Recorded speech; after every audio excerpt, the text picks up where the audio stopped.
Misalnya karena ada perubahan data seperti tingkat pendidikan atau penambahan dari anggota keluarga dan lain sebagainya. Untuk persyaratan yang perlu kalian bawa itu pertama, teman-teman.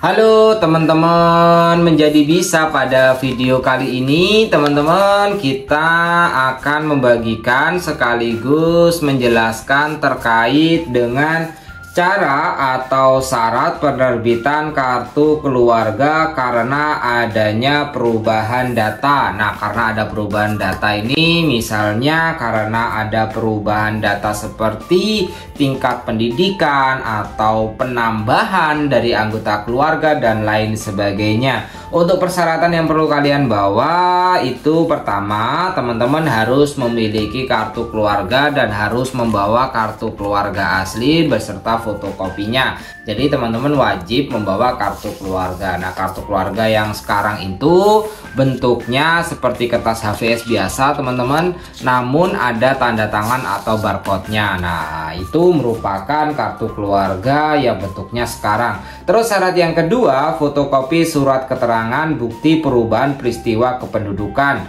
Contohnya teman-teman juga membawa paspor atau SKP WNI dan peristiwa penting. SKP WNI ini surat keterangan pindah teman-teman. Nah, surat keterangan pindah membawa juga teman-teman. Nah, untuk tata cara atau langkahnya membuat surat keterangan pindah sudah ada pada video-video sebelumnya. Nah, untuk sebagai catatan atau sebagai proses dan tahapan langkahnya dalam penerbitan kartu keluarga karena perubahan data, yang pertama nanti teman-teman dalam peristiwa kependudukan yang dimaksud adalah pindah penduduk dalam NKRI atau antar negara. Nah, untuk penjelasannya nanti teman-teman akan datang ke kantor Dukcapil dan akan diminta untuk mengisi formulir pendaftaran peristiwa kependudukan. Formulir ini diberikan oleh kantor Dukcapil, yaitu formulir F102. Nanti teman-teman ada data-data yang harus diisi, misalnya data pemohon,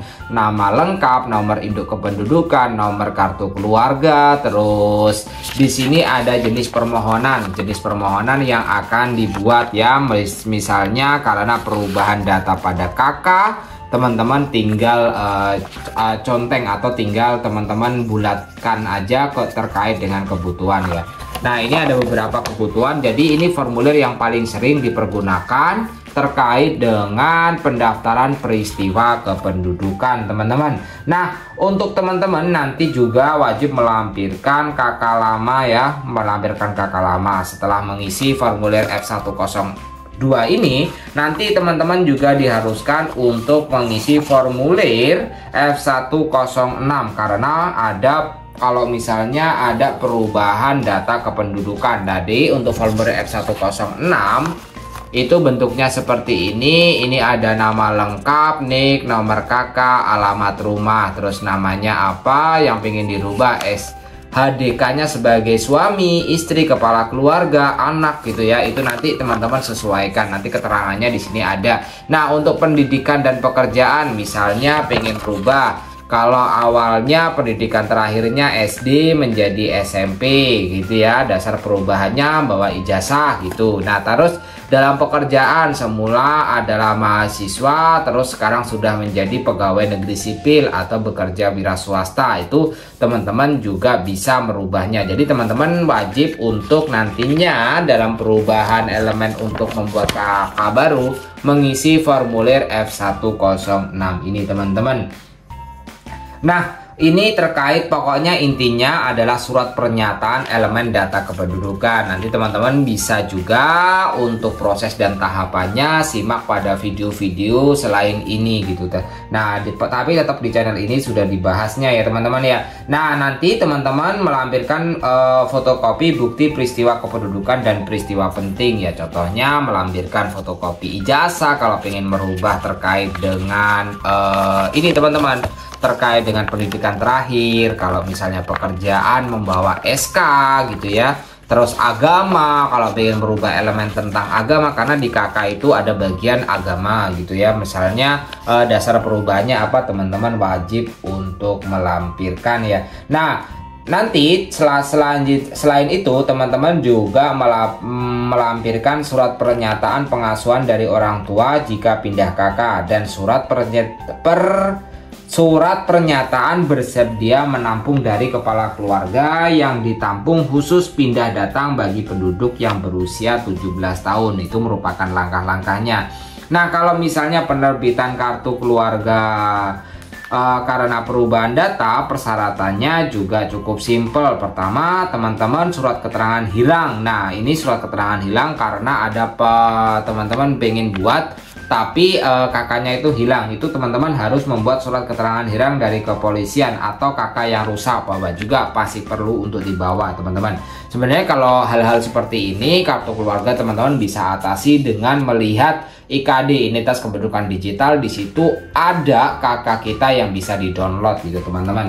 Nah, teman-teman juga diharuskan itu membawa KTP elektronik ya teman-teman. Membawa KTP elektronik itu teman-teman perlu untuk dibawa KTP elektronik. Kalau misalnya ada orang asing, itu teman-teman harus membawa fotokopi kartu izin tetap untuk orang asing. Nah, untuk penjelasannya juga hampir sama. Nanti teman-teman itu mengisi formulir F102, dan juga teman-teman nanti melampirkan fotokopi KTP elektronik karena NIK telah diisi F102. Penduduk nanti menyertakan dokumen KK yang rusak hilang, keterangan kehilangan dari kepolisian kepada dinas untuk digantikan KK yang baru. Itu merupakan tahapan atau tata cara bagi kalian yang pengen mengurus KK baru karena adanya perubahan data atau karena hilang teman-teman.